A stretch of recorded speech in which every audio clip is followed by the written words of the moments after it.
Sawadee-kap. Hello and welcome to Daily Wisdom, Walking the Path with the Buddha. Today is our Pali Canon English study group, and we're studying the words of the Buddha. We're actually starting a new book today. We're starting volume 8, which is titled The Foremost Householder. This is a collection of teachings that is geared toward household practitioners. There's, of course, many other teachings that household practitioners need to know and understand in order to get to enlightenment. We could say the whole book series is for not only household practitioners, but ordained practitioners as well. But this is a collection of teachings that's specifically geared toward household practitioners. But ordained practitioners, we need to know these teachings as well, because they would need to practice these, and they would also need to guide household practitioners in how to understand these teachings and then practice them as well. So I'd like to welcome all of you guys, whether you're joining for the first time, you're joining regularly. What we do here in this particular program is I invite students who are in Zoom to be able to read a chapter. And then after someone volunteers to read and they actually read the chapter, I'll share some teachings on that. Then I'm going to open up to any and all questions that you have, whether you're in Facebook, YouTube, or Zoom. You can ask questions by putting that into the comment section. Or if you're in Zoom, you can electronically raise your hand, unmute your microphone, and ask any and all questions that you like. The way that this program works best is if there's a reading either before or after the class, because there's words from the Buddha here that we're going to read, and then there's a reference that takes you back to the original source teachings in the Pali Canon, and then you have words from me that are helping you understand how to implement this into your day-to-day life. So I'm teaching here kind of the highlights of the chapter, but I'm not teaching in nearly as much detail as I actually have written in the book. So that's why it's important to be able to read the chapters either before or after class. So is there someone in Zoom who would like to volunteer to read this first chapter? Well, look who it is. It's Pat. Go ahead, sir. Go figure. You snooze, you lose. Household life is crowded and dusty. Monk, here at Tathagata appears in the world, accomplished, fully enlightened, perfect in true wisdom and conduct, superb, knower of worlds, incomparable leader of persons to be tamed, teacher of gods and humans, enlightened, fortunate. He declares this world with its gods, its maras, and its brahmas, this generation with its ascetics and brahmins, its princes, and its people, which he has himself realized with direct knowledge, experience. He teaches the teachings good in the beginning, good in the middle, and good in the end, with the right meaning and phrasing, and he reveals a holy life that is entirely perfect and pure. A householder or householder's son or one born in some other clan hears these teachings. On hearing the teachings, he acquires confidence in the Tathagata. Possessing that confidence, he considers thus: household life is crowded and dusty. Life gone forth is wide open. It is not easy, while living in a home, to lead a holy life entirely perfect and pure as a polished shell. Suppose I shave off my hair and beard, put on the yellow robe, and go forth from the home life into homelessness. Thank you. All right. Thank you, sir. So the Buddha here is talking about household life and how it's essentially challenging to be able to live this life and live through these teachings from the household life. This was particularly true during his lifetime, where now it's not so much the case. That during his lifetime, it was very challenging just to survive, that as a household practitioner, you were spending an enormous amount of time to just take care of the basic necessities, like carrying water back and forth to the well, trying to, supply your house with water. Today, we kind of lose scope about how easy it is to walk over to a faucet and just turn it on and boom, we have water, right? That's not something that we really think about because it's just always been that way for us. But during the lifetime of the Buddha, it was maybe a half a day affair, 2 or 3 times a week to be able to fill up your house with water. And then in terms of getting food or clothing or other things like this, it was a lot of work involved. So the idea of sitting around and talking about the teachings, meditating, learning the teachings, seeking guidance to be able to understand how to practice the teachings, this isn't something that was easily able to be done in the household life. The people that were able to do that tended to be rich, affluent people because they had servants that were able to take care of all those tasks for them which gave them time to be able to dedicate to learning and growing and developing in their practice. And this leads some people to think that you can only get to enlightenment if you're rich or something like that. And that's not true. Today, we actually don't have these same criteria, these same situation. In fact, we have so much time in our life that it's oftentimes filled up with things like searching social media or watching endless YouTube video after YouTube video after YouTube video. These are things that sometimes people do. Whereas if you kind of bring that down to moderation and you kind of scale it back, you'll find that you have a lot more time to read books, to attend classes, to meditate, talk to teachers, and things of this nature. So the Buddha is speaking the truth that it is more challenging during his lifetime to be able to get to enlightenment. So people were leaving that life in order to be able to dedicate themselves to growing and developing and training their mind. But things have changed nowadays, where there's still obstacles in the household life that makes it challenging to practice to get to enlightenment. For example, if you're working on eliminating sexual cravings and you're living with a partner and both of you are working on getting to enlightenment, you might walk into the room and boom, there they are, completely naked. And now you're having to deal with your sexual craving, right? So it is still challenging from that household life, but there's plenty of obstacles that you need to overcome. But it's not that ordained life is without obstacles, because there's obstacles there too. It's just that you have more time available and you should be in this womb to be able to learn and grow and develop into getting to enlightenment. But even from the ordained life, there's quite a bit of obstacles, particularly nowadays in that ordained life. So the Buddha here is talking about this kind of thing and helping you to be able to understand that. What I like to point out here in these first two paragraphs is where the Buddha is essentially talking about gods, because during the lifetime of the Buddha, they believed in multiple gods. You'll talk to some people or you'll see posts occasionally, you'll hear people talking about things where they'll say that the Buddha denied the existence of God, or that there is no God, or the Buddha rejected God, or when he was asked about God that he refused to answer the question, or something of this nature. These are different things that different people will say. Well, in my opinion, these are people that haven't penetrated into the teachings of the Buddha very deeply, because you can see here very simply that the Buddha is talking about gods. And he's saying, based on his own direct experience, that he's realized for himself this world with its gods. So you can see that he did teach about this being. He just didn't make this being the center of his teachings, because it's not this being who's determining what you experience in life. It's not this being that determines whether you get to enlightenment or not. Instead, he put you at the center of his teachings, because it's your decisions that lead to that. But at least you'll understand that the Buddha did teach about this being, because you'll hear people that will tell you otherwise. And if you're studying the original words of the Buddha, you can see the truth and not be misled by what people might be saying. So let me know what questions you guys have here on this chapter. You can put that into Facebook, YouTube, or Zoom, or you can raise your hand in Zoom and ask any questions that you like.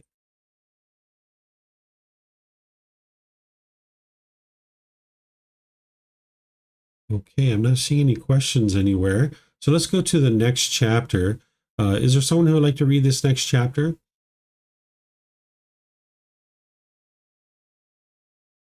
Okay, it looks like Vibhav is first. Vibhav, we're not going to read the entire chapter. We're going to stop down here. I'll show you where we're going to stop. Okay, thank you, Teacher David. I think Chris might have a question on chat. Oh, okay. Let me take a look here. Okay, Chris, thank you for this. Why does the Buddha refer to God here in plural in Mara? Because during the lifetime of the Buddha, they thought of the world as having multiple gods. And also, he talks about Mara as having a certain lifespan and then being able to be regenerated. Essentially, having multiple Maras, meaning that it isn't just one being, that being comes into existence, its existence ends, and then that being comes back into existence. So that's why I referred to gods in the plural, because they thought of multiple gods and then also the Maras as well. All right, go ahead, Vibhav. Thank you. Paying homage to the 6 directions. Well, Venerable Sir, how should one pay homage, respect to the 6 directions according to the noble discipline? It would be good if the perfectly enlightened one were to teach me the proper way to pay homage to the 6 directions according to the noble discipline. Young householder, It is by abandoning the four defilements of action, by not doing evil from the four causes, by not following the six ways of wasting one's substance. Through avoiding these 14 evil ways, the noble disciple covers the six directions, and by such practice becomes the conqueror of both worlds, so that all will go well with him in this world and the next. And at the breaking up of the body after death, he will go to a good destination, a heavenly world.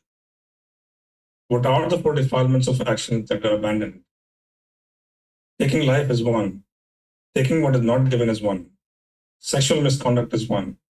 False speech is one. These are the four defilements of action that he abandons. What are the four causes of evil from which to refrain? Evil action springs from craving. It springs from anger, ill will. It springs from ignorance. It springs from fear. If the noble disciple does not act out of craving, anger, ignorance, or fear, he will not do evil from any of the four causes. And which are the six ways of wasting one's substance that he does not follow?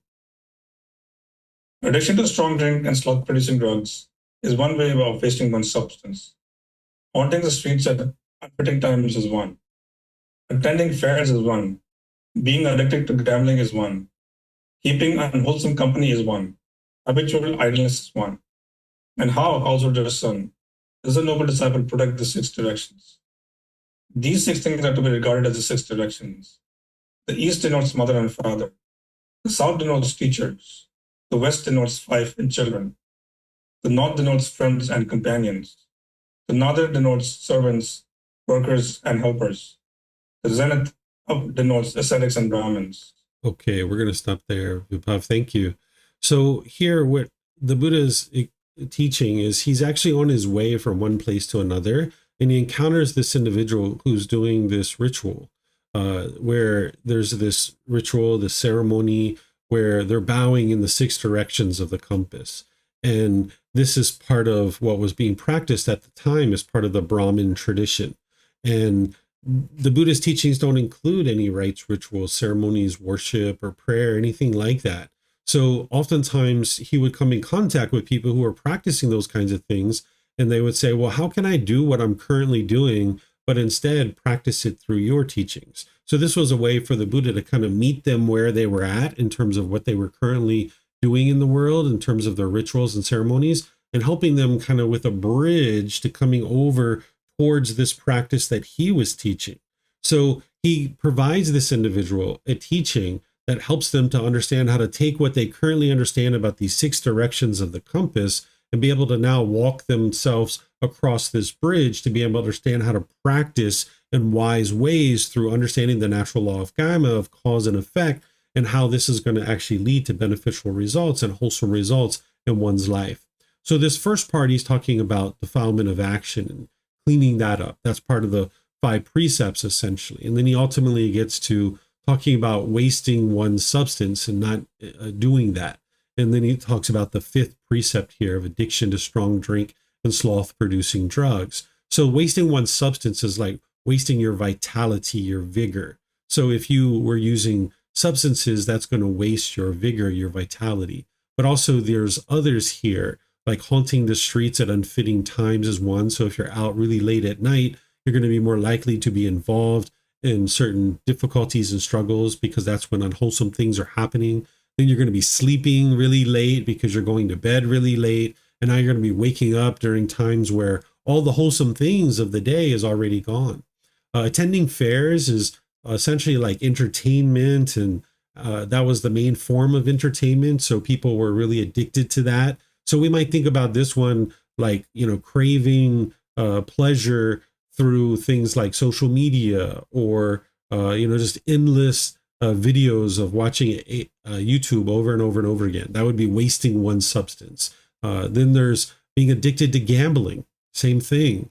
Keeping unwholesome company, meaning unwholesome friends, or habitual idleness. Because if you're going to make improvements in your life, you need to be active. You need to be having initiative. You need to move things forward, not just letting things accumulate where there's all this idleness in your life. You need to be able to clean things up, your physical surroundings, but cleaning up your mind is what's going to help you to be able to clean all those things up around you. That you don't have this stack of things just piled up somewhere in your house and just collecting dust. But instead, you're using things wisely, and you're not just being idle and complacent, essentially.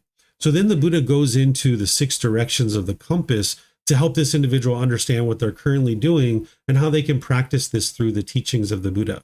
So he talks about the different directions of the compass representing certain relationships that you have.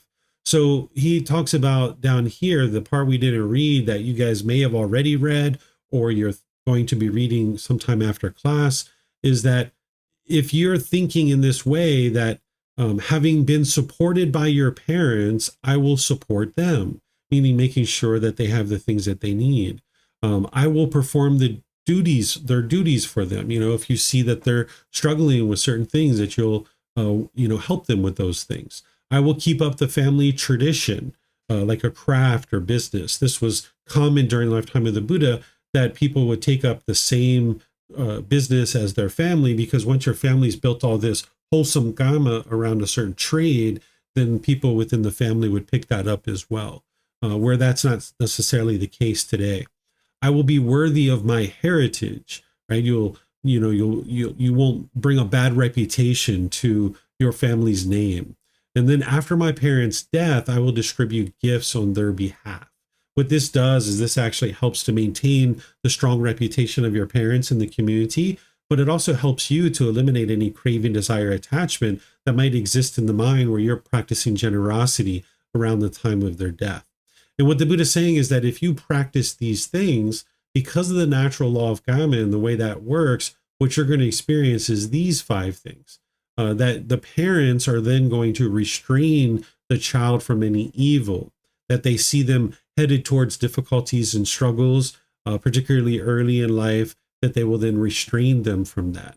They'll support them in doing good, teach them some skills, that you'll find a suitable life partner, right? This is something that would happen during the lifetime of the Buddha, is your parents would find you a life partner, where today, parents are kind of more like, hey, you can find this partner on your own and let us know when you have this person, and we'd like to meet them and say hello and get to know them, kind of thing. And then in due time, hand over their inheritance to them. So what some people choose to do is they tend to hand over their inheritance to their children before they actually die, because as they age, then the children have the resources they need to be able to support the parents. This is one thing that some people might choose to do. So this is the Buddha talking about these kinds of things, and he talks about this in regards to each individual relationship here. And this next one is about teachers and so forth and so on. So we're not going to have time to go through all of these, but they're very self-explanatory. If you guys have questions on these, if you've read them before class, let me know and I'll answer any questions that you have.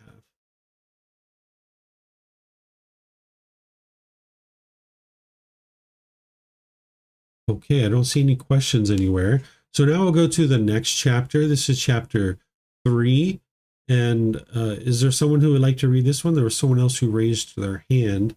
There it is, Samantha. Go ahead, ma'am. Repaying one's mother and father.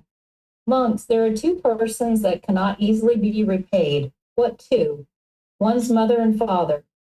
Even if one should carry about one's mother on one shoulder and one's father on the other, and while doing so should have a lifespan of 100 years, live for 100 years, and if one should attend to them by anointing them with balms, by massaging, bathing, and rubbing their limbs, and they even void their urine and excrement there, one still would not have done enough for one's parents, nor would one have repaid them. Even if one were to establish one's parents as the supreme lords and rulers over this great earth abounding in the 7 treasures, one still would not have done enough for one's parents, nor would one have repaid them. For what reason? Parents are of great help to their children. They bring them up, feed them, and show them the world. But monks, if, when one's parents lack confidence, one encourages, settles, and establishes them in confidence, if, when one's parents are unwholesome, one encourages, settles, and establishes them in virtuous behavior, if, when one's parents are selfish, one encourages, settles, and establishes them in generosity, if, when one's parents are unwise, one encourages, settles, and establishes them in wisdom. In such a way, when one has done enough for one's parents, repaid them, and done more than enough for them. All right. Thank you, Samantha. So you guys may have actually heard me teaching this in the Foundation in the Path to Enlightenment course, or the Harmony of Relationships course, or maybe the group learning program, where the way that I think about this particular discourse is it's almost like the Buddha is talking about that there's this debt of gratitude that we have in our mind towards our parents. And this is a wise thing to have, because if you think back to your childhood, it might not have went the way that you wanted it to go. You might actually have resentment or hostility towards your parents. That's coming from the mind's expectations, the mind wanting your childhood to have been a certain way, and that's not what you got. But you can't go to the past, and you can't change that. And there's nothing about our childhood that would have indicated that we would have experienced that particular childhood that was in our mind anyway. I've never met any child that has agreed 100% with everything their parents ever have done, including my own son. He would not say that he's agreed with everything that I've ever done and every decision that his mom has ever made. And the mind, if it has expectations, if it has craving, it's not getting what it wants, it'll have resentment and hostility towards one's parents. But if you eliminate that and you just understand that, of course, your parents make decisions differently than you, then you can at least get to a point where you have appreciation and gratitude. The fact that they were able to give you food, clothing, shelter, and medical care, enough to be able to get to a point where you could sustain your own life. So we didn't necessarily have the childhood that we wanted or that we expected, but nonetheless, we at least had the ability to survive in this world, to be able to now live this human life to the point where now we can actually train our mind to get to enlightenment, because this is the ideal existence, to be able to do that. When we first came into this world, we were completely dependent on the world. There was no way that we could have survived as an infant, that we needed to have other people around us. We needed to have caregivers to be able to take care of us. So no matter what happened in our childhood, good, bad, indifferent, whatever it was, it at least got us to this point. And now when we look back, then, maybe there were things that we would have done differently. And that's what we get to do for our life. But our parents were working based on the wisdom that they had available to them at that time. And now maybe they've evolved, maybe you've evolved, and maybe looking back, we could see things that could maybe have been done differently. But that's in the past. We can't change that. But what we can do is we can have this appreciation and gratitude towards our parents, and we can eliminate any expectations or any longing, yearning for things to have been different, and just understand that that's the childhood that we had. And now we can make peace with it, right? And then if we come to this appreciation and this gratitude towards our parents, we might think that the way to repay that is to provide them all types of material possessions. And what the Buddha is saying is, no matter how many material possessions you provide your parents, no matter what you do, you haven't really repaid them for this debt of gratitude of having been able to bring you into this world, to bring you up, to feed you and show you the world, right? That's what parents do, is they show their children the world, helping them to be able to understand how to function in this world, not just at home, but even traveling and doing different things like this. You show your children the world and what is to be experienced and how they can experience that world, because that helps them to be able to then live in this world peacefully. So if we carried our parents on each shoulder, mother on one shoulder, father on another shoulder, we lived for 100 years. And while we were doing so, we were anointing them with balms, massaging them, bathing them, rubbing their limbs, cleaning up their urine and excrement. The Buddha is saying you haven't done enough for these people. Or if we establish them as the supreme lords and rulers, abounding in the seven treasures, meaning having all these riches, right? We still haven't done enough for them, because they bring us up, they feed us, and they show us the world. They allow us to be able to come into this world, and now we have this opportunity to be able to get to enlightenment.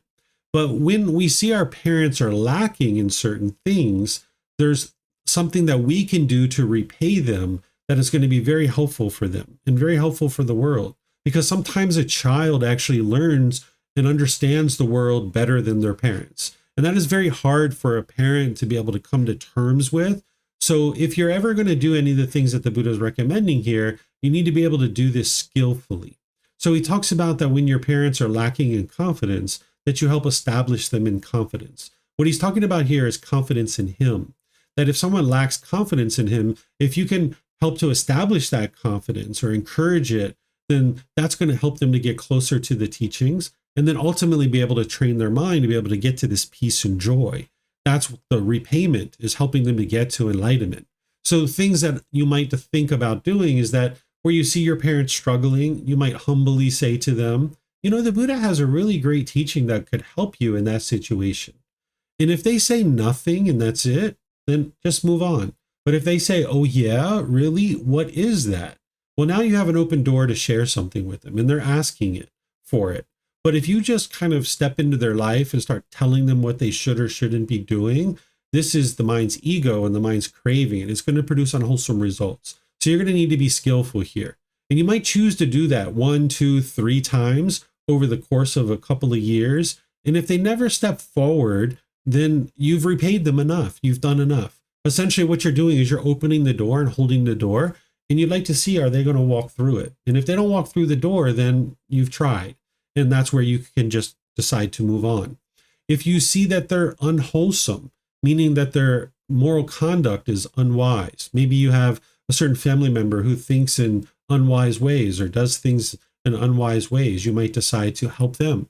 The way that I've done this in the past is where I've seen a family member maybe say something racist. I would say, why is it that you think that way?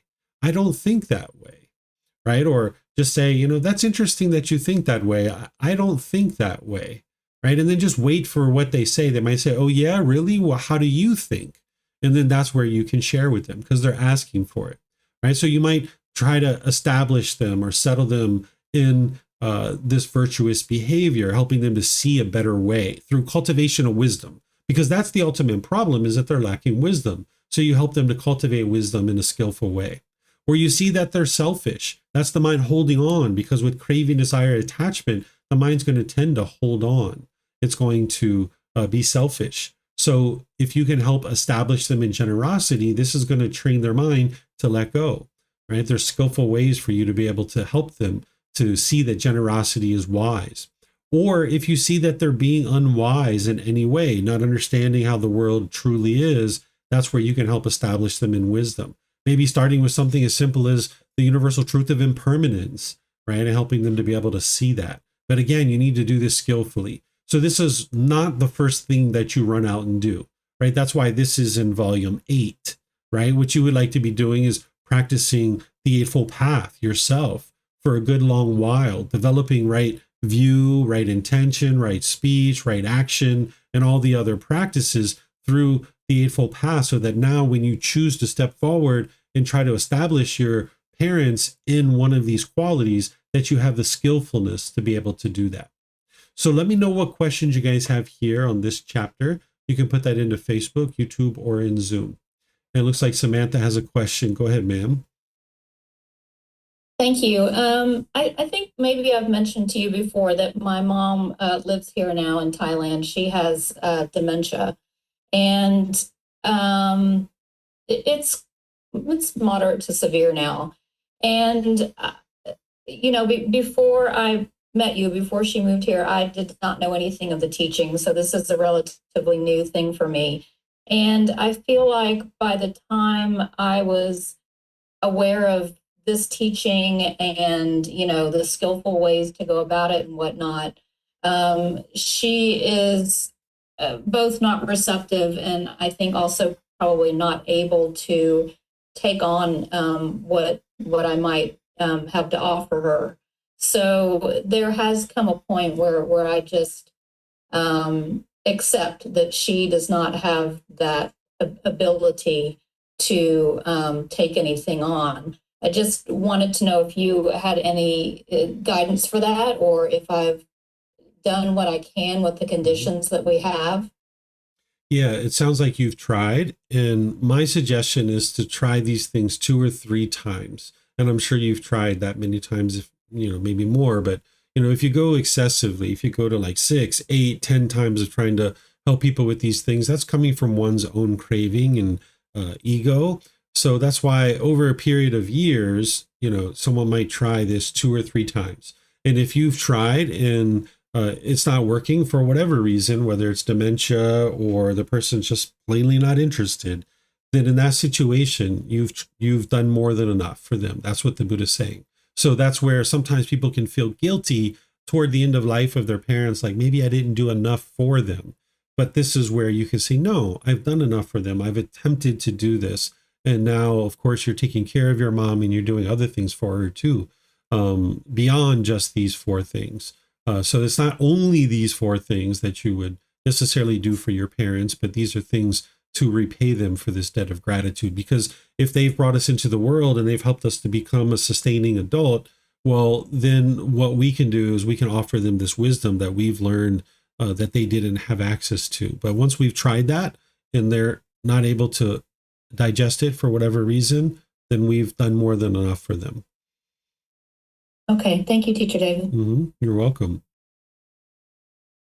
Okay, don't see any questions anywhere else. So now I will move to chapter 4. Is there someone who would like to read this chapter?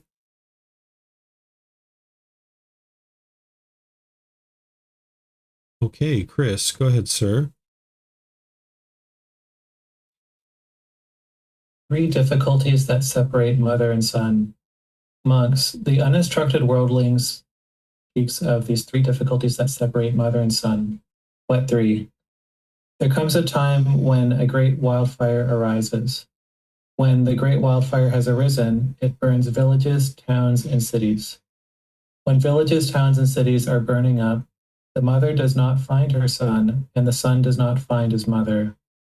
This is the first difficulty that separates mother and son, of which the uninstructed worldling speaks. Again, there comes a time when a great rain cloud arises. When the great rain cloud has arisen, a great landslide takes place. When the great landslide takes place, villages, towns, and cities are swept away. When villages, towns, and cities are being swept away, the mother does not find her son, and the son does not find his mother.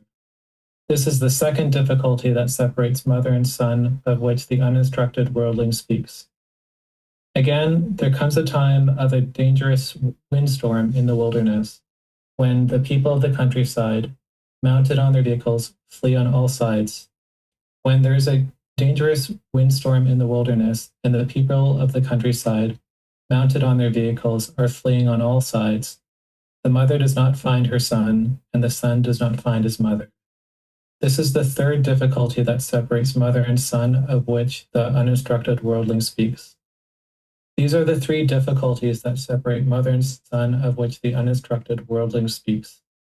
There are, monks, these 3 difficulties when mother and son reconnect that the uninstructed worldling speaks of as difficulties that separate mother and son.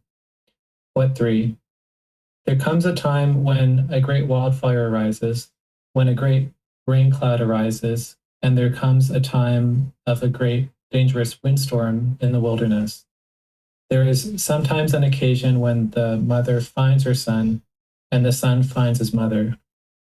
These are the 3 difficulties when mother and son reconnect that the uninstructed worldlings speak of as difficulties that separate mother and son. There are these 3 difficulties that separate mother and son. What 3? The difficulty of old age, the difficulty of illness, and the difficulty of death. When the son is growing old, the mother cannot fulfill her wish. Let me grow old, but may my son not grow old. And when the mother is growing old, the son cannot fulfill his wish. Let me grow old, but may my mother not grow old. When the son has fallen ill, the mother cannot fulfill her wish. Let me fall ill, but may my son not fall ill. And when the mother has fallen ill, the son cannot fulfill his wish. Let me fall ill, but my mother may not fall ill. When the son is dying, the mother cannot fulfill her wish. Let me die, but may my son not die. And when the mother is dying, the son cannot fulfill his wish. Let me die, but may my mother not die. These are the 3 difficulties that separate mother and son. There is a path, monks. There is a way that leads to the abandoning and the overcoming of these 3 difficulties.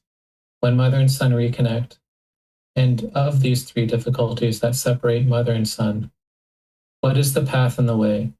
It is the Noble Eightfold Path, that is, right view, right intention, right speech, right action, right livelihood, right effort, right mindfulness, and right concentration. This is the path and the way that leads to the abandoning and overcoming of these three difficulties when mother and son reconnect, and of these three difficulties that separate mother and son. Great, thank you, sir. So here, what the Buddha is talking about is the difficulty of the craving, desire, attachment between a mother and son. This can happen between father and daughter, or mother and daughter, father and son. Same thing can happen. He's just using mother and son here, where the mind is longing, yearning, and it's craving permanence and holding on. And there's these difficulties when they separate due to any of these types of things. But then also, even when they reconnect, there's these difficulties related to sickness, aging, and death, because the mind is craving permanence in the unenlightened state. And when the son is growing old, the mother really wants her son to not grow old. Or when the mother is growing old, the son wants his mother not to grow old. That's because of craving, desire, attachment. So whether it's old age, illness, or death, the mind is struggling with that. And the solution for that, to overcome these difficulties, is the Eightfold Path, because the problem there is the discontentedness. The cause of that problem is craving, desire, attachment. The elimination of it is the elimination of craving, desire, attachment. And the path leading to the elimination of discontentedness is the Eightfold Path. That's what's going to eliminate craving, desire, attachment in the mind. So that's why he's laying this out here and relating it to specific difficulties that the mind might experience during these periods of time. So let me know what questions you guys have here on this particular chapter. Chris, I see your hands up. Is that from reading, or did you have a question? No question right now. Oh, okay. All right. I don't see any questions then. So I'm going to move to chapter 5. Is there someone that would like to read this one?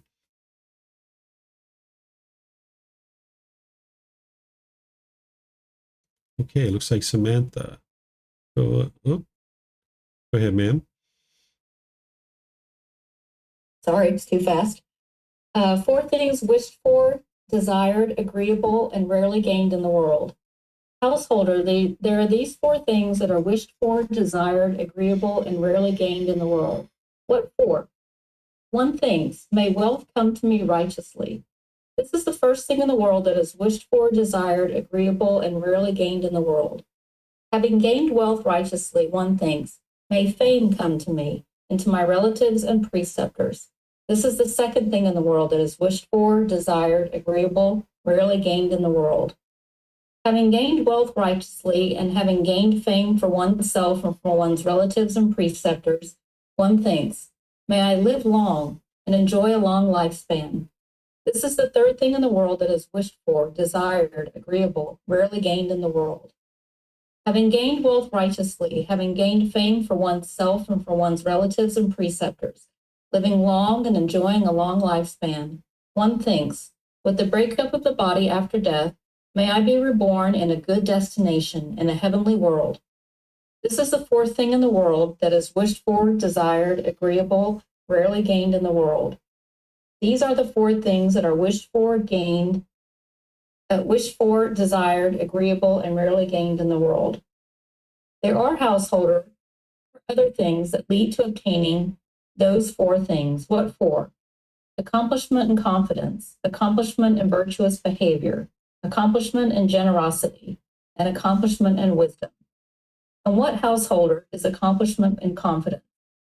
Here, a noble disciple is endowed with confidence. He places confidence in the enlightenment of the Tathagata thus. The perfectly enlightened one is an arahant, perfectly enlightened, accomplished in true wisdom and conduct, fortunate knower of the world, unsurpassed trainer of persons to be tamed, teacher of heavenly beings and humans, the enlightened one, the perfectly enlightened one. This is called accomplishment and confidence. What is accomplishment and virtuous behavior?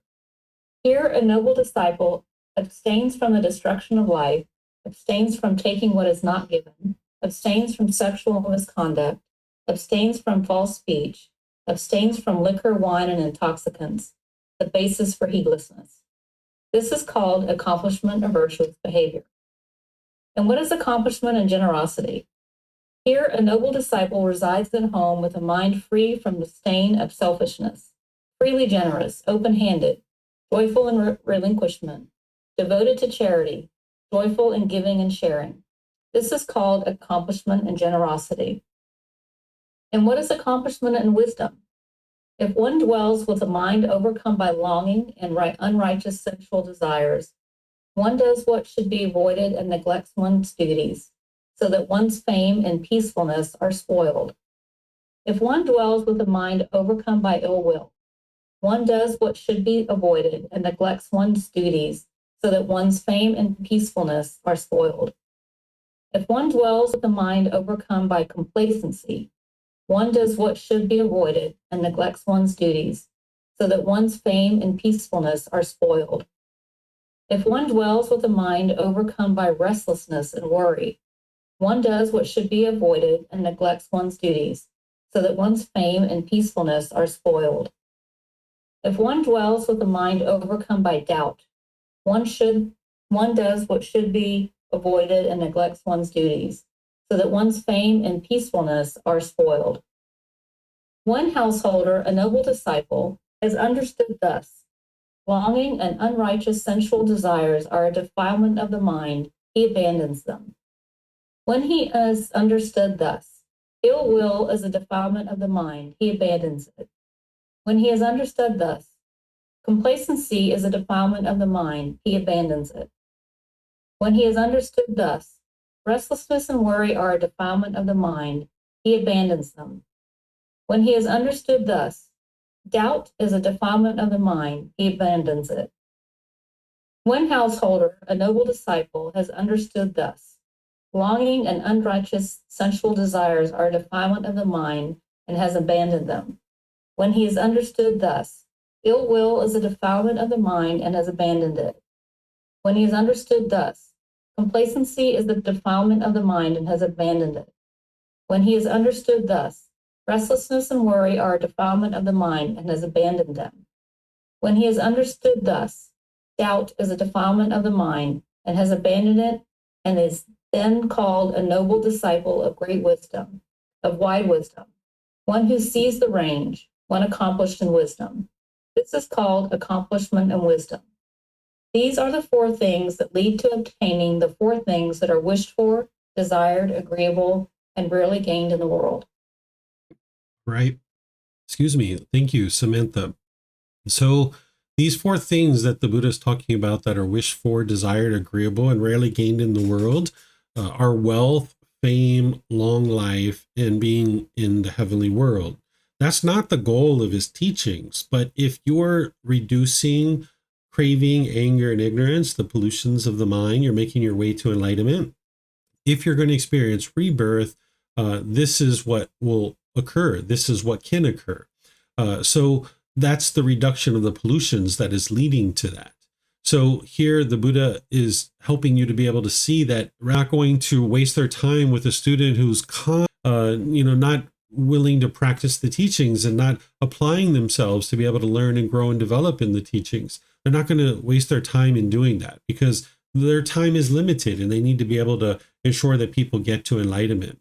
So here, these four things definitely are what people tend to wish for. They're desired and agreeable to someone, but they're rarely gained. And in order to achieve these things, there's these four other things that actually lead to that, because it's these four things that actually lead to cleaning up the mind: that confidence, the virtuous behavior, the generosity, and the wisdom. The same things we were talking about in terms of our parents and settling and establishing them in these same qualities. So I already talked about these qualities, but you can see them here in the words of the Buddha, what he's talking about here: confidence in him, practicing virtuous moral behavior. He's talking about the 5 precepts, practicing generosity. And the reason why is because it's enhancing the mind. And then practicing an accomplishment in wisdom. What he's talking about here is the 5 hindrances and eliminating these from the mind. These are the 5 things that will obstruct you of getting to enlightenment: sensual desire, ill will, complacency, restlessness and worry, and doubt. if your mind has these 5 things, which you will as you're first getting on the path to enlightenment, it's going to block you or hinder you or obstruct you from getting to enlightenment. So you would like to apply the teachings that are needed in order to be able to uproot these out of the mind. And I teach these 5 hindrances at the very end of the group learning program. I teach a specific class on this. And there's times where it comes up in this program too, and I teach these as well. There are specific techniques and tools that the Buddha shares to eliminate these out of the mind. So if you're ever hindered in progress and you feel like you're just kind of bogged down and you're not really making progress on the path, you can look at one of these or maybe multiple of these that your mind is having that is causing you to get bogged down on the path and not make real progress. So you'd like to be able to eliminate those. And that's what the Buddha's talking about by the time he gets down here, is he talks about someone who's actually eliminated these. So let me know what questions you guys have here on this particular chapter. Understanding that your goal is not to be reborn, but instead to get to enlightenment. But this is the Buddha guiding his students to be able to understand part of the path that actually leads to, yes, enlightenment. But if you fall short, it will lead to this rebirth in the heavenly world potentially. Okay, I'm not seeing questions. So let's move to the next one, which is chapter 6. It looks like Pat would like to volunteer for that one. Let me get all the way down here. All right, sir, go ahead.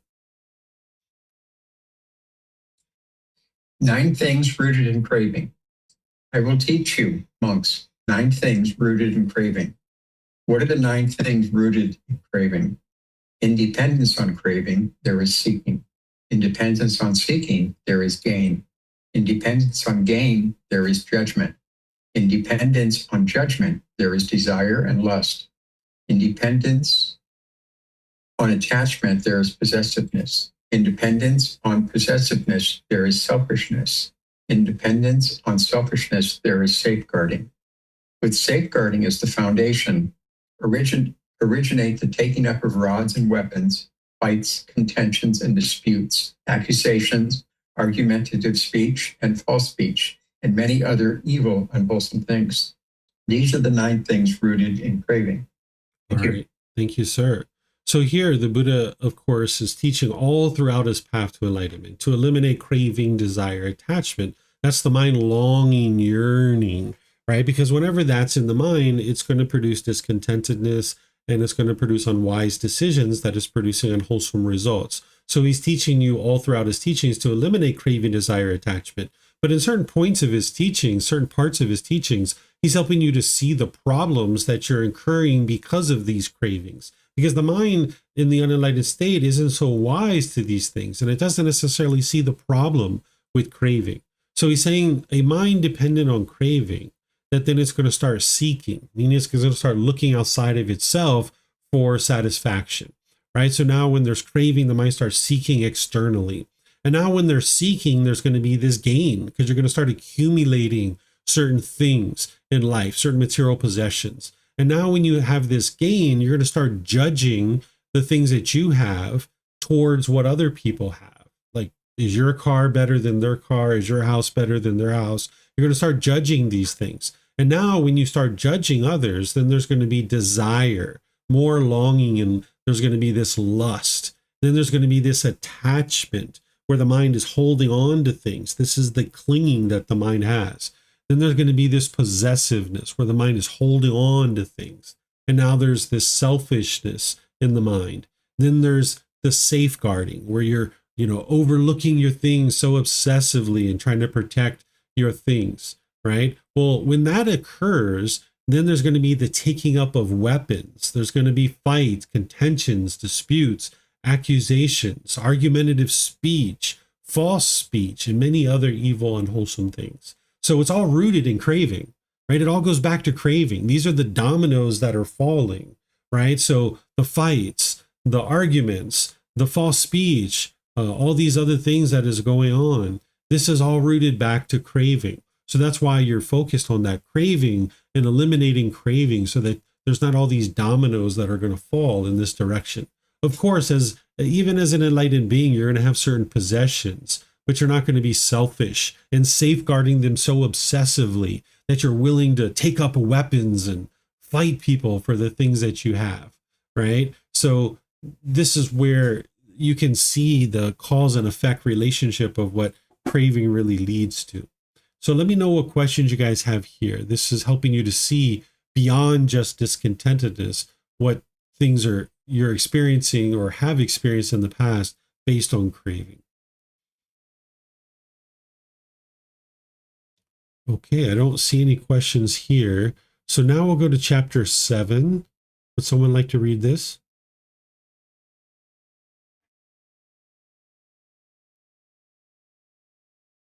Okay, looks like Samantha again. Go ahead, ma'am. Indebtedness is discontentedness in the world. Monks, isn't poverty discontentedness in the world for one who enjoys sensual pleasures?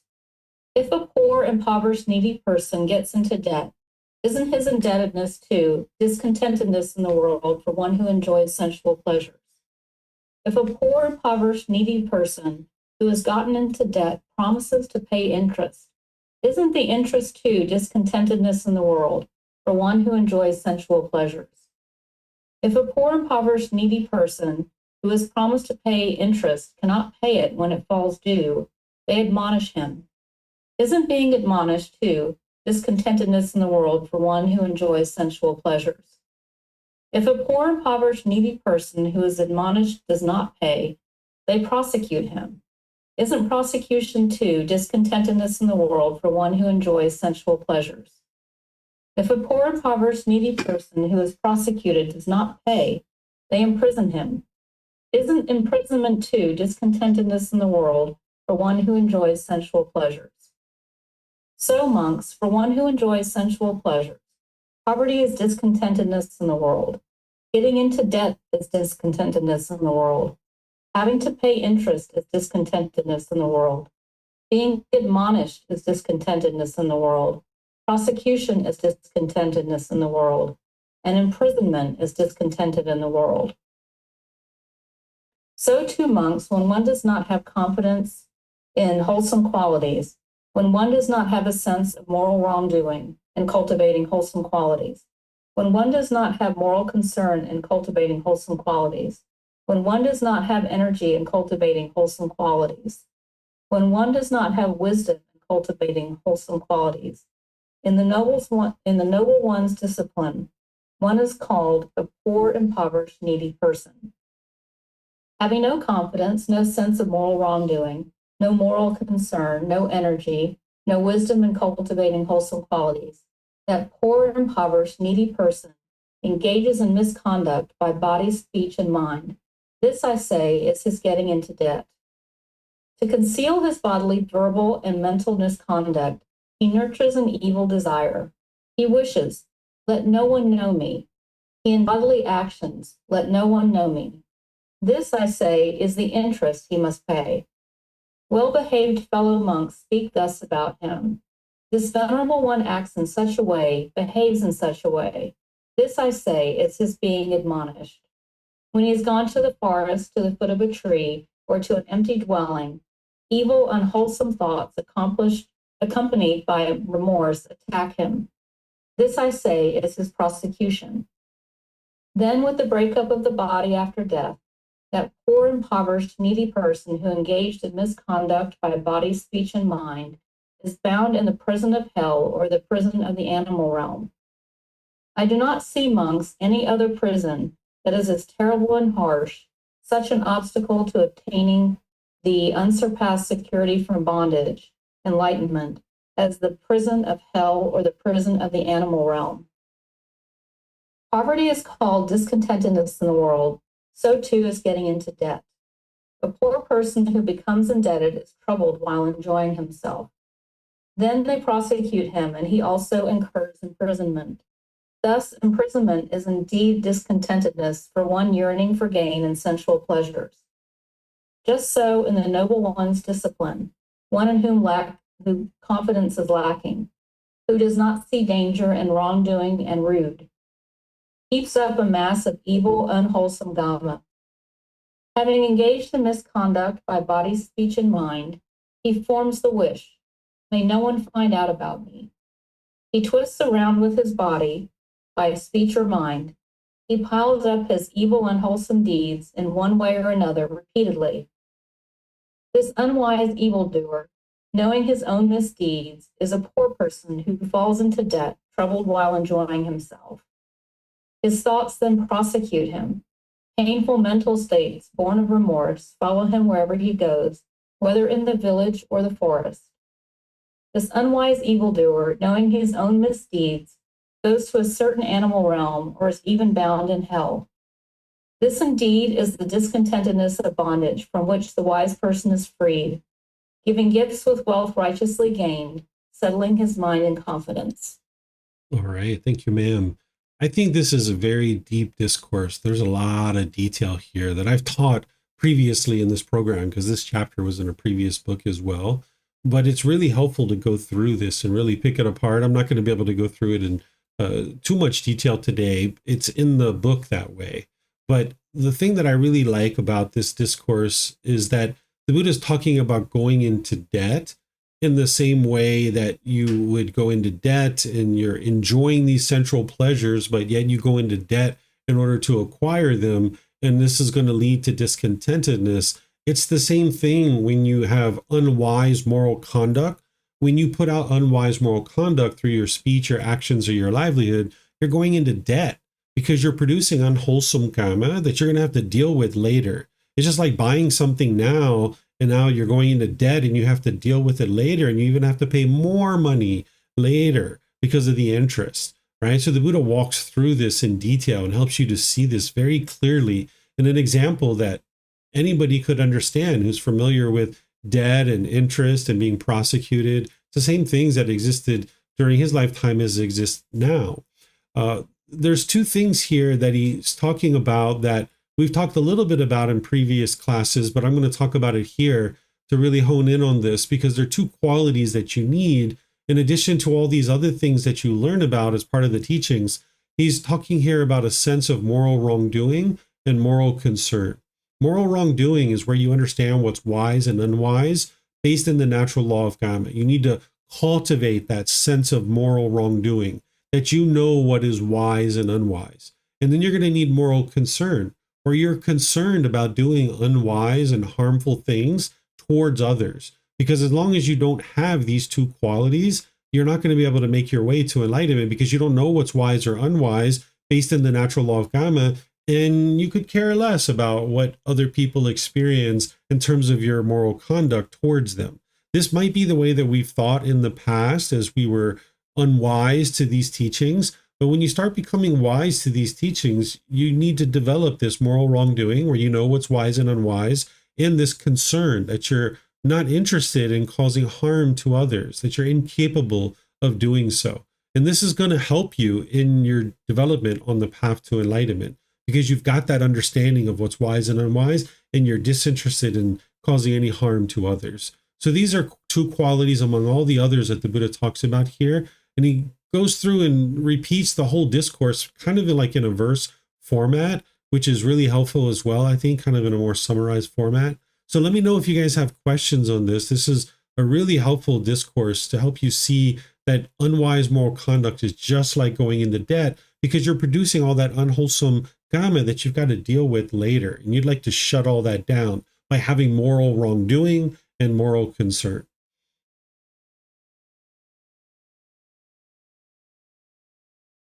Okay, I don't see any questions. So we'll go to chapter 8 here. Is there someone who would like to read that? Looks like Pat's volunteering here. All right, go ahead, sir. Welfare and peacefulness in this present life. Venerable Sir, we are householders enjoying sensual pleasures, living at home in a house full of children. We use sandalwood from Kasi. We wear garlands, scents, and ointments. We receive gold and silver. Let the perfectly enlightened one teach us. Teach us the teachings in a way that will lead to our welfare and peacefulness in this present life and in future lives. There are Ayaga these four things that lead to the welfare and peacefulness of a householder in this present life. What four? Accomplishment in initiative, accomplishment in protection, wholesome friendship, and balanced living. accomplishment in initiative. And what is accomplishment in initiative? Here, whatever may be the means by which a householder earns his living, whether by farming, trade, raising cattle, archery, government service, or some other craft, he is skillful and diligent. He possesses sound and wise decision making about it in order to carry out and arrange it properly. This is called accomplishment in initiative. Accomplishment in protection. And what is accomplishment in protection?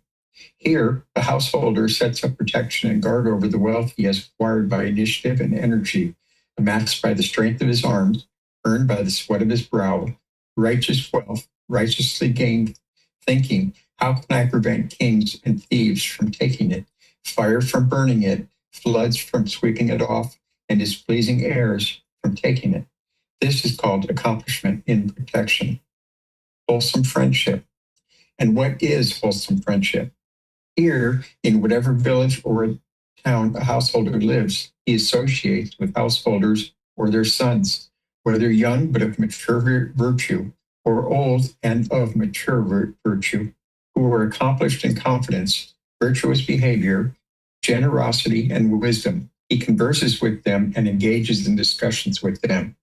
To the extent that they are accomplished in confidence, he emulates them with respect to their accomplishment and confidence.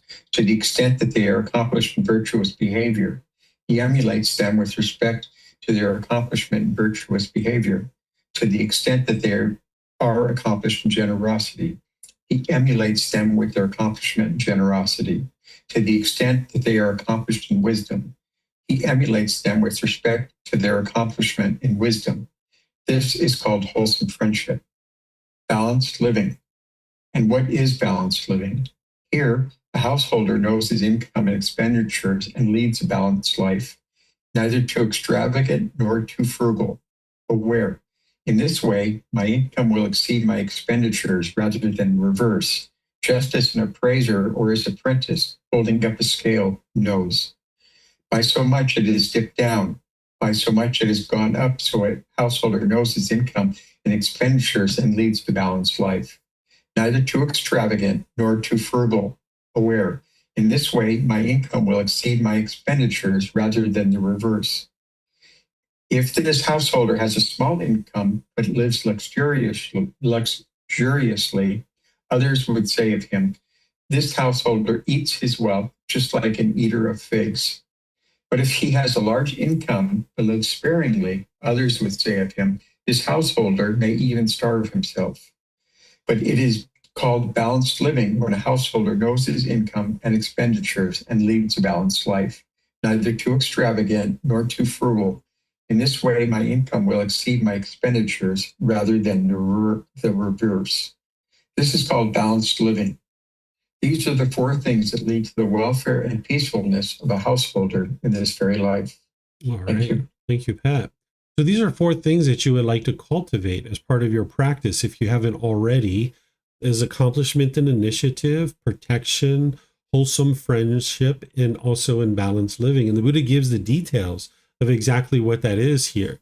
So this accomplishment and initiative, he's talking about how you earn your living in any particular way that you might choose to earn this living, and you do it skillfully and diligently.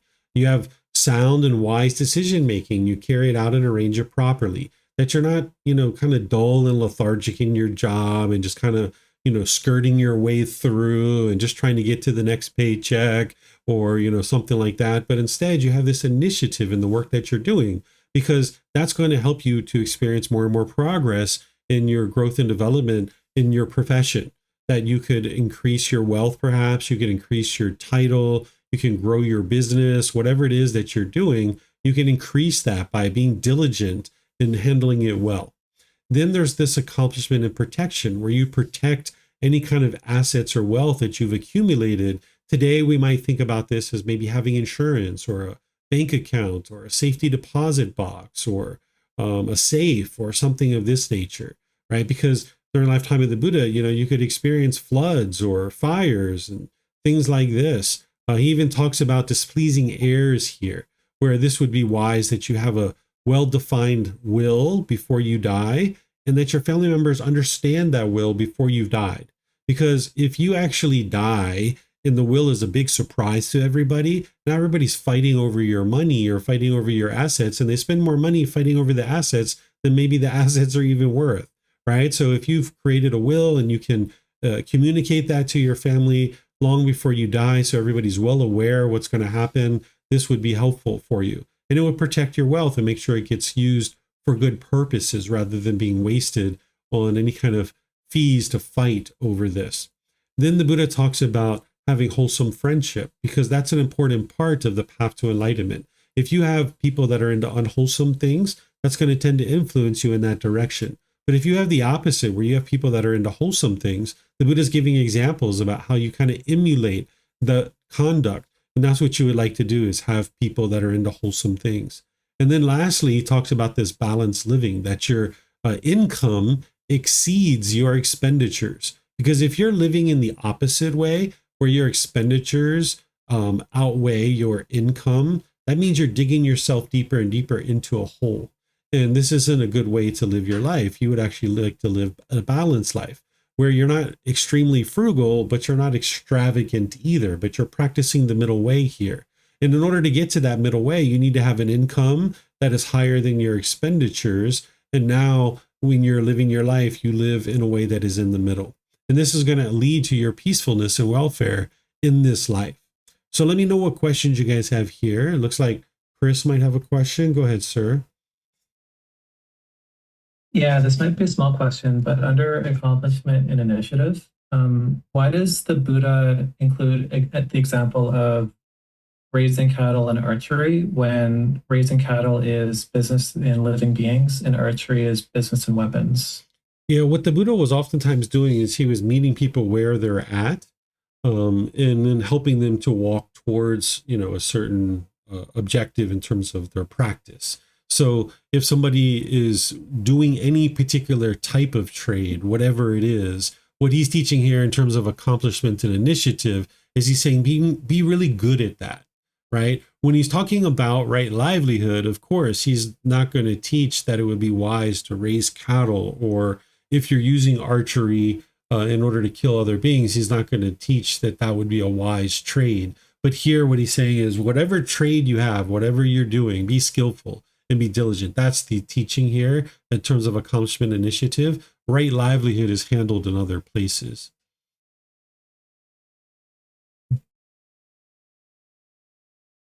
Okay, I don't see any. Oh, you still have some more there, Chris? Yeah.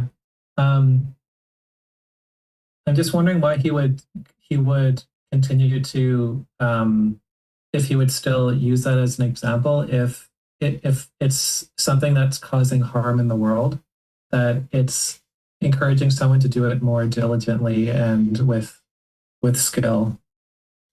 That's what he's teaching here. This is what he's teaching as part of accomplishment and initiative. That's what the underlying teaching is, that you do whatever work that you're doing skillfully and diligently, right? That's what he's teaching here. That's what accomplishment and initiative is. But in terms of what is a wise livelihood that's not going to cause harm, that's where you look at right livelihood to be able to understand that.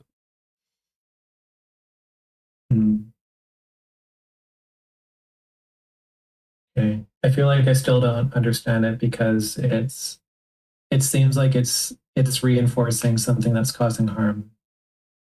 Yeah, he's not saying here to go out and raise cattle, right? That's not what he's saying, because when you look at right livelihood, which you understand that that's opposite of raising cattle, that's not what he's saying here. He's saying whatever livelihood you're doing, do it skillfully and diligently.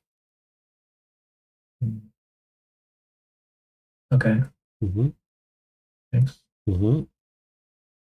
Okay. Remember that a teacher, a Buddha, isn't trying to force or convince you to do anything.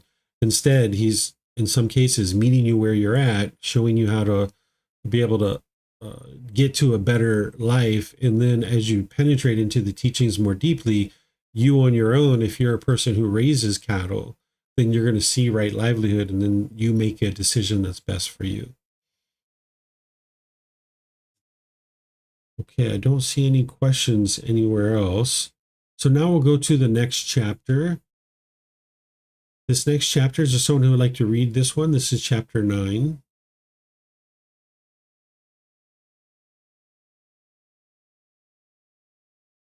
Okay, it looks like Zoe. Go ahead, ma'am.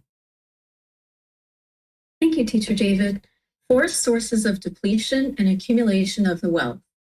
The 4 sources of depletion of the wealth. Bhaya-gapajya. The wealth thus amassed has 4 sources of depletion. Number 1, womanizing. Number 2, drunkenness, heedlessness. Number 3, gambling. Number 4, unwholesome friendship, unwholesome companionship, unwholesome comradeship. Bhaya-gapajya. Just as if there were a large reservoir with 4 inlets and 4 outlets, and a man would close the inlets and open the outlets, and sufficient rain does not fall, one could protect the water in the reservoir to decrease rather than increase.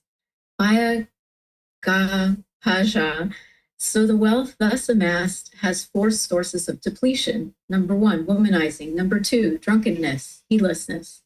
Number 3, gambling. Number 4, unwholesome friendship, unwholesome companionship, unwholesome comradeship. The 4 sources of accumulation of the wealth. B. The wealth thus amassed has 4 sources of accumulation. Number 1, avoids womanizing. Number 2, avoids drunkenness, heedlessness. 1 avoids gambling. 1 cultivates wholesome friendship, wholesome companionship, wholesome comradeship. B. Just as if there were a large reservoir with 4 inlets and 4 outlets, and a man would open the inlets and close the outlets, and sufficient rain falls, one could predict the water in the reservoir to increase rather than decrease. B. So the wealth thus amassed has 4 sources of accumulation. Number 1, one avoids womanizing. Number 2, one avoids drunkenness. Number 3, one avoids gambling. Number 4, one cultivates wholesome friendship, wholesome companionship, wholesome comradeship. These are the 4 things that lead to the welfare and peacefulness of a householder in this very life. Thank you. All right. Thank you, ma'am. So these are things that you can independently verify, right? You're never interested in believing the teachings. What he's talking about here is what leads to depletion of your money and your wealth, and what leads to accumulation of that, right? And if you've done any of these things, you can see this to be true. Womanizing, he's talking to men here, but a woman can also womanize, they can also manize, they can do any of these kinds of things, right? Where essentially you're just out there floating around, having sex with lots of different people, partying it up, these kinds of things. That's going to lead to depletion in wealth. Same thing with drunkenness, gambling, and unwholesome friends, because if you have unwholesome friends, they're probably going to call you sometimes and want to borrow money, and then they don't pay you back, or they need to pay for a lawyer or bail in order to get out of jail. And then now you're paying money for those types of things, and they're not necessarily going to be making wise decisions in their life to be able to pay you back. So that's going to lead to your depletion of wealth. And then conversely, if you're not doing those things, it actually helps you to accumulate wealth. So that's what the Buddha is helping you to be able to see here, the wisdom of this cause and effect of the natural law of karma. And now you can learn it in a class like this or in this book. You can then reflect on it and be like, oh yeah, that's right. That is what was happening. I was losing my money during that period of time, or I was accumulating money during that period of time. And now you start practicing it. You start actually making these wise decisions to avoid womanizing, drunkenness, gambling, and you cultivate wholesome friends. That's what's actually going to help you. And then when you're practicing it and you see, oh, wow, this is leading to better improvement in terms of my wealth, then you'll know this is true. And you can do that with each one of the teachings of the Buddha. So let me know if you guys have questions here on this particular chapter.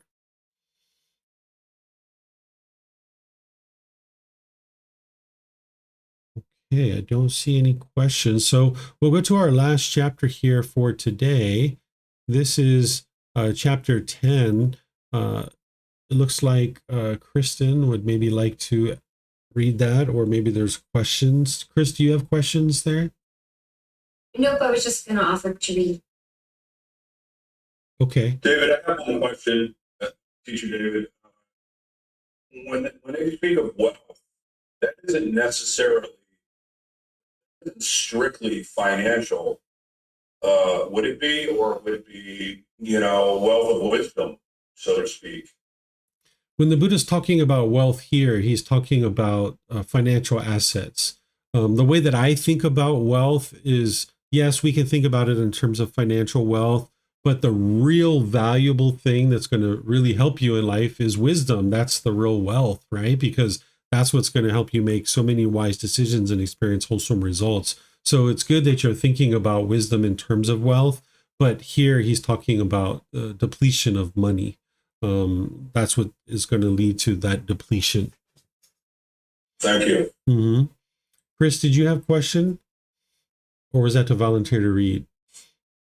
No question on my side, just to volunteer if Kristen is not going to. Oh, okay. Yeah, I'll go with Kristen since she hasn't read yet today. Go ahead, Kristen. Thank you, teacher. 4 things leading to the welfare and peacefulness in future lives. There are Bhagavaja, these 4 things that lead to a householder's welfare and peacefulness in future lives. What 4? Accomplishment in confidence, accomplishment in virtuous behavior, accomplishment in generosity, and accomplishment in wisdom. And what is accomplishment in confidence? Here, a householder is endowed with confidence. He places confidence in the enlightenment of the Tathagatas. Thus, the perfectly enlightened one is an Arahant, perfectly enlightened, accomplished in true wisdom and conduct, fortunate, knower of the world, unsurpassed leader of persons to be tamed, teacher of heavenly beings and humans, the fortunate one, the perfectly enlightened one. This is called accomplishment in confidence. And what is accomplishment in virtuous behavior, moral conduct? Here, a householder abstains from the destruction of life, from taking what is not given, from sexual misconduct, from false speech, and from liquor, wine, and intoxicants, substances that cause heedlessness, the basis for heedlessness. This is called accomplishment in virtuous behavior. And what is accomplishment in generosity? Here, a householder resides at home with a mind free of strain of selfishness, freely generous, open-handed, joyful in letting go, one devoted in charity, joyful in giving and sharing. This is called accomplishment in generosity. And what is accomplishment in wisdom? Here, a householder is wise. He possesses the wisdom that discerns arising and passing away, which is noble and penetrative, and leads to the complete destruction of discontentedness. This is called accomplishment in wisdom. These are the 4 other things that lead to the welfare and peacefulness of a householder in future lives. Thank you, teacher. All right. Thank you, Kristen. So the same things that lead to welfare and peacefulness in future lives are the same thing that's going to lead to peacefulness and welfare in this life too. So these are things that you would actually like to practice in this life, right? So we've gone through these in today's class, talking about confidence, talking about virtuous behavior, generosity, and wisdom. Here, when he describes wisdom, he talks about it just slightly different, more general, more broad than he did in the previous discourse, where he starts with talking about the wisdom that discerns arising and passing away. This is the very first teaching of the universal truths, that the universal truth of impermanence, of things arising, changing, and passing away, right? So that's why he's starting with that, because that's the beginning of the path. If you don't understand the beginning of the path, you're not going to understand all the other pieces of the path. So here, these are these 4 qualities that you would like to be cultivating in this life: confidence, virtuous behavior, generosity, and wisdom. And if you don't know how to cultivate these, let me know, because I will help you. Because, for example, like confidence, this isn't blind belief. This is investigating the teachings, which you guys are doing as part of learning and growing on this path. Virtuous behavior, that's the moral conduct. There's important teachings to learn about that. There's the generosity and how it's enhancing the quality of your mind and training your mind to eliminate craving, desire, attachment. And then there's all kinds of wisdom that you need to cultivate through learning, reflecting, and practicing. And this is what's going to help lead to your peacefulness and welfare not only in future lives, but in this life as well. So let me know if you guys have questions here, anything you guys would like to ask.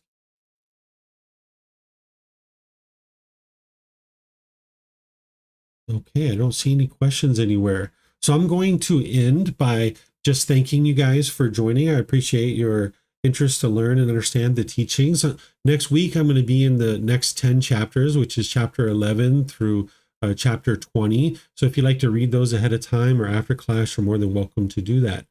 Tomorrow in the group learning program, I'm going to be teaching the mental discipline section of the Eightfold Path. We just recently restarted that program. And if you need a refresher on right effort, right mindfulness, and right concentration, that's something that you might decide to attend. Also, in case you guys aren't aware, I started a blog several weeks ago where I'm publishing a bunch of articles. There's over 30 different articles out there now with teachings to help you guys to be able to understand the teachings. And I think of them as even being more kind of beginner friendly, that it teaches the in-depth teachings, but it really kind of helps to ease you in, even more so than the books, because the books sometimes are a little bit technical, but these really help ease you into that.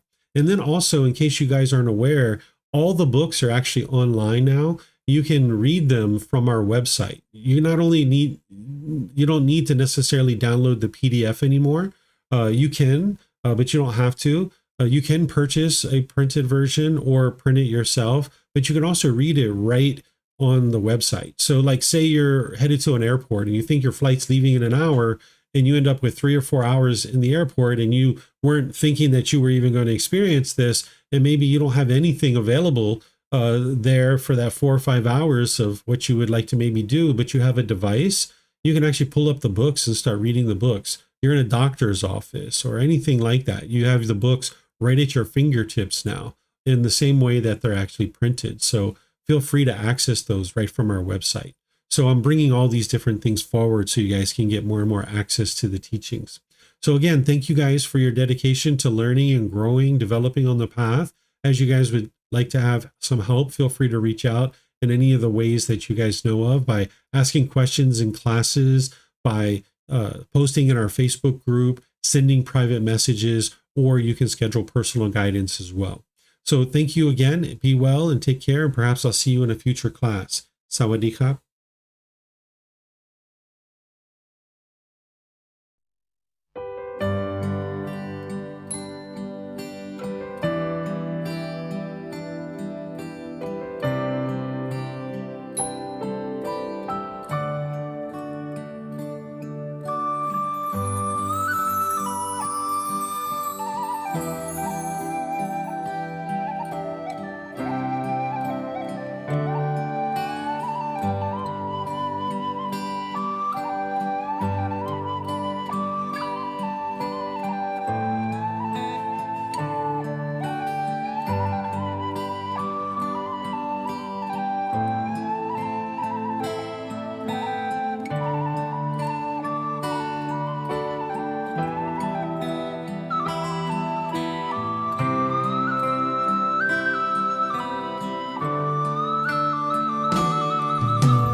Thank you again for watching. Enjoy your meditation. Look forward to seeing you online and answering any questions that you might have. Thank you so much.